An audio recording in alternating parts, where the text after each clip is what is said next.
Pavlenko.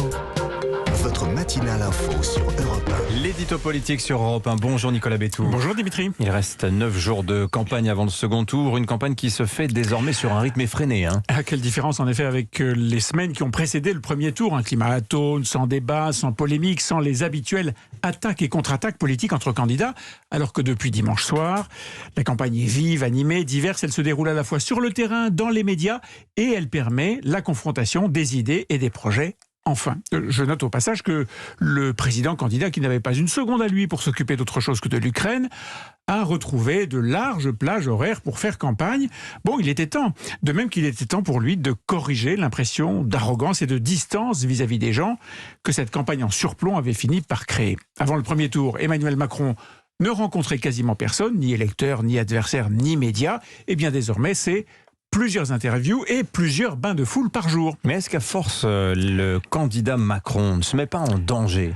Beaucoup plus que Marine Le Pen, c'est certain. La candidate du Rassemblement national ne se déplace pour l'instant que dans des endroits réputés plutôt sûrs, où sa rencontre avec les gens ne risque pas trop de la mettre en difficulté. Avantage, le dialogue qu'elle engage devant les caméras lui permet de faire passer ses messages sans contradicteur.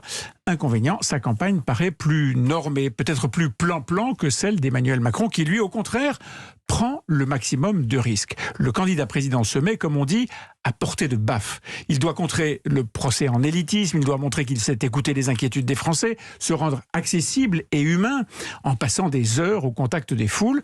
Marine Le Pen a fondé jusqu'ici toute sa campagne sur la proximité. Emmanuel Macron avait bien du retard à rattraper. Mais vous avez raison Dimitri, cet activisme le met en danger. C'est frappant de voir le niveau de virulence, parfois de violence, en tout cas de colère, avec lequel ses interlocuteurs interpellent le chef de l'État.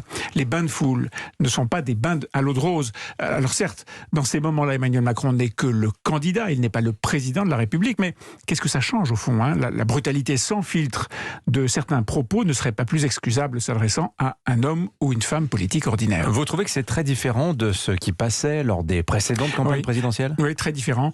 Bien sûr, la violence verbale en politique a toujours existé, mais sans remonter à De Gaulle, Pompidou, Giscard, Mitterrand, il y avait auparavant une forme de respect pour la fonction qui imposait un minimum de retenue. Bon, bien sûr, il y avait des moments de grande tension, mais aujourd'hui, la violence est devenue ordinaire et le déversement de colère ne se contient plus. C'est vrai vis-à-vis des politiques, mais aussi des forces de l'ordre, des profs, des entraîneurs, des arbitres de foot, on l'a vu récemment. Bref, pour tout ce qui représente l'autorité, la parole est débridée. Alors la faute à qui selon vous ? Vous dites les réseaux sociaux peut-être ? Oui, et aussi les gilets jaunes, bien sûr, qui ont déversé une violence qui n'a jamais été canalisée, exactement comme pour les réseaux sociaux, en effet, qui donnent libre cours à une grande agressivité et aussi à une dérision permanente qui abîme beaucoup la fonction politique. La caricature et la satire ont toujours fait partie du débat et elles sont même indispensables à la démocratie, mais lorsque, mêlées à la violence, l'ironie incessante, le sarcasme, la raillerie sont pratiqués à grande échelle, c'est toute la vie publique qui est tournée en ridicule et qui est disqualifiée. À ce train-là, il va devenir de plus en plus difficile de convaincre des gens de talent de se lancer dans pareil sacerdoce. Est-ce que c'est pas aussi un peu la faute du politique, Nicolas, qui ne traite plus les problèmes de la moitié de la population depuis des décennies ? C'est ce que disait exactement Marcel Gauchet à ce micro hier. C'est aussi un morceau de l'explication. Chacun a sa part de responsabilité. Merci Nicolas Bétou.